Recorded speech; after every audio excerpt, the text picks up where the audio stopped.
Hello everyone, మీలో ఎంతమందికి మసాలా వడలు అంటే ఇష్టమండి? సో నేను ఈరోజు అయితే మసాలా వడలు చేస్తున్నాను ఈవినింగ్ స్నాక్గా.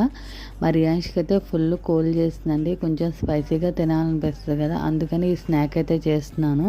తనైతే ఎప్పుడూ టేస్ట్ చేయలేదండి ఇది వచ్చేసి, సో నేను ఎప్పుడూ రేర్గా చేస్తాను.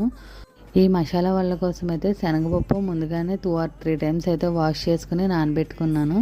సో తర్వాత ఫుల్ వాటర్ మొత్తం స్ట్రెయిన్ చేస్తున్నాక కొంచెం అయితే మిక్సీలో వేసి బ్లెండ్ చేసుకున్నాను అండి. ఇది స్మూత్గా అయితే బ్లెండ్ చేయకూడదు, కొంచెం పప్పులా ఉండాలి. సో కొంచెం పప్పులు అయితే నార్మల్గానే ఉంచేసాను, అదే క్రిస్పీగా తగులుతూ ఉంటాయి కదా మనం ఫ్రై చేసుకున్నప్పుడు. సో దాంట్లోకి అయితే ఆనియన్స్, పచ్చిమిర్చి, జింజర్, గార్లిక్, కొంచెం సాల్ట్, కొత్తిమీర, కరివేపాకు, దాంతోపాటు కొంచెం గరం మసాలా కూడా యాడ్ చేశానండి.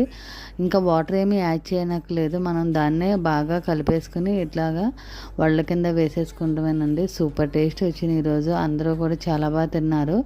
ఆయిల్ కూడా అయితే పెద్దగా పీల్చుకోలేదు అసలు వీటికి.